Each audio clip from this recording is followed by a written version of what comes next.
কেন হঠাৎ আমার জন্য রান্না করতে যাবে তুমি? কেন কেন বলো? হঠাৎ এই আদিক্ষেতা? আমি কি কোনোদিন মা হতে পারবো? হব কোনোদিন মা?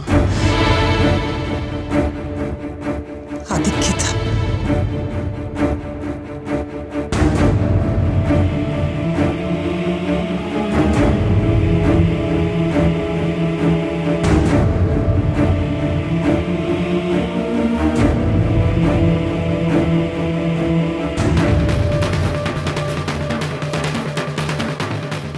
বড় বৌদি খুব রেগে আছে, বুঝলি? তুই যা না, সারাক্ষণ তীর কেমে যাচ্ছে।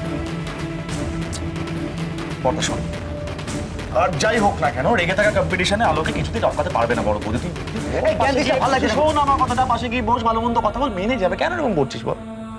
যা। সবার কপাল তো আর আমার মতন হয় না রে।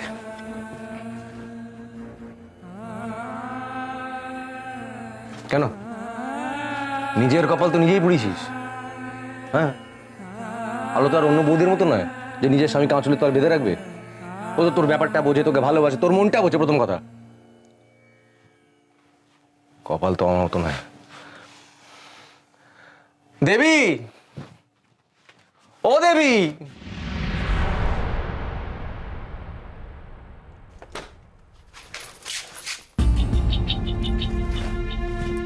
কি হচ্ছে? কি সরো না, ইয়ার কি হচ্ছে? দেখতে পাচ্ছ না আমার যেতে হবে? যদি যেতে না দিই কি করবে? কি হয়েছে তোমার? কি করেছে যে এত রাগ হচ্ছে তোমার? সামান্য ইয়ার কেউ মারতে পারবো না তোমার সাথে?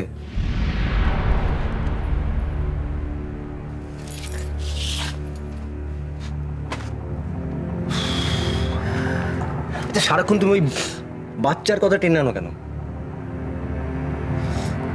আলো মা হতে চলেছে, সেই জন্য তুমি এই চেনো তুমি আমাকে? হ্যাঁ, আলো মা হতে যাবে বলে আমি আমার কি খারাপ লাগে না? আমার মনে হয় না যে আমারও যদি, আর আমি সবসময় বাচ্চার কথা টেনে আনি, তাই না? তুমি তো কিছুই বলো না। তুমি তো বলনি কোনোদিন আমাদের সন্তান থাকলে তুমি আমাকে ছেড়ে কোথাও যেতে না, আমার কাছে কাছেই থাক। কবিকার কথা টেনে আনছো, বুঝতে পারছি না। আমি কি আগের মতো আছি নাকি? ইচ্ছের জন্য তো নিজেকে পুরোটা পাল্টে ফেলেছি, তুমি তো নিজে বুঝতে পারছো সেটা।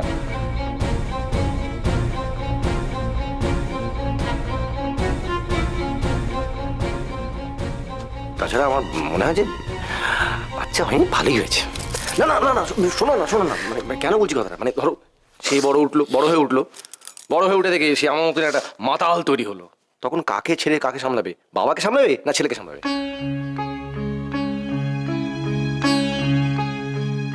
ও মা গো, আমার বউ হাসতে পারে, জানতাম না তো। সূর্যি মামা কোন দিকে উঠেছে?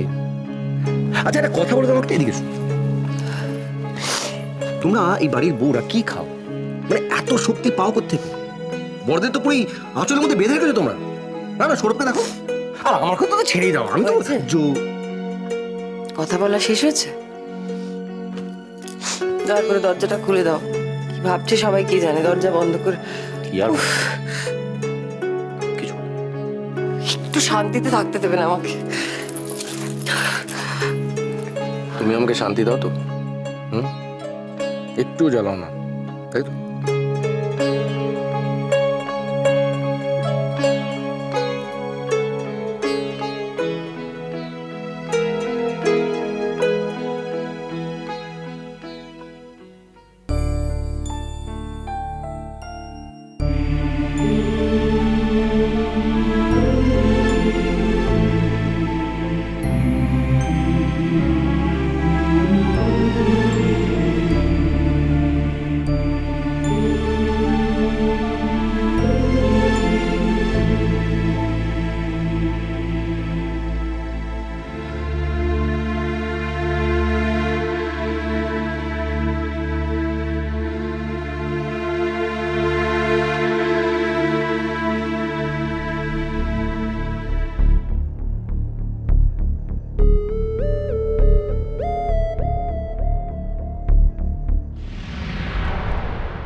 এখানে কোনো দরকার ছিল?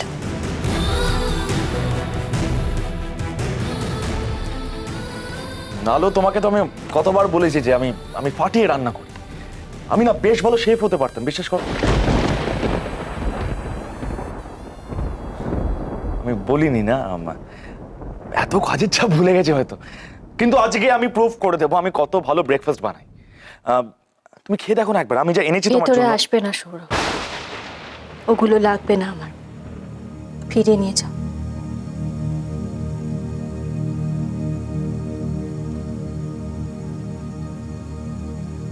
আলো, আমাকে একটা সুযোগ দেবে নিজেকে প্রমাণ করবার জন্য? একটা চান্স, একবার জাস্ট নিজের ভুলগুলোকে শুধরে নেওয়ার জন্য, প্রায়শ্চিত্ত করবার জন্য, প্লিজ। আমার দিকটাও একবার বোঝো। কাকে বোঝার কথা বলছো?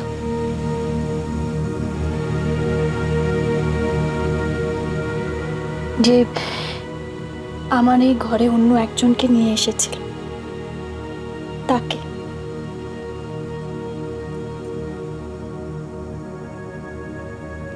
এই সিঁদুর কৌটোটা দেখছো? এটা আমাকে ভাগ করে নিতে হয়েছিল, তবু মুখ ফুটে আমি কিচ্ছু বলিনি, শুধু তোমার সম্মানের কথা ভেবে।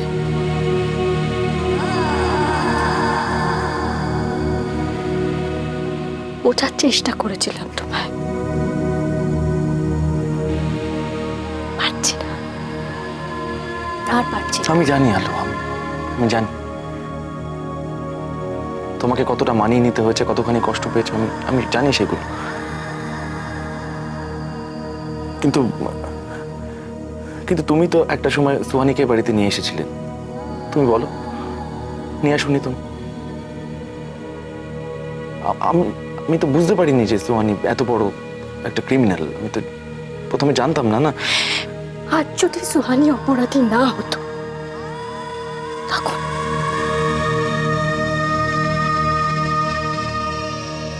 ও যদি সত্যি তোমার কাছে ফিরে আসতে চাইতো, তাহলে আমাকে তুমি এ বাড়িতে ফিরিয়ে আনতে না, তাই তো?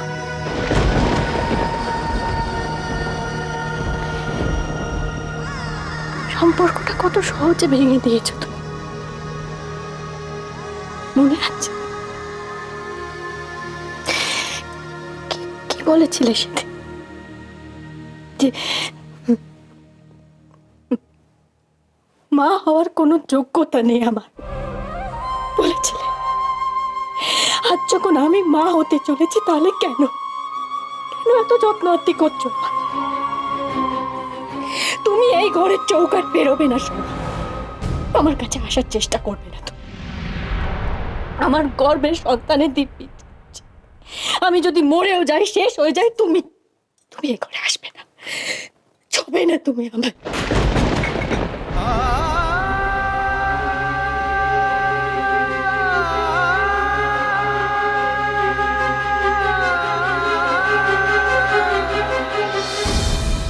আলো, আলো, ছবে না তুমি আমার।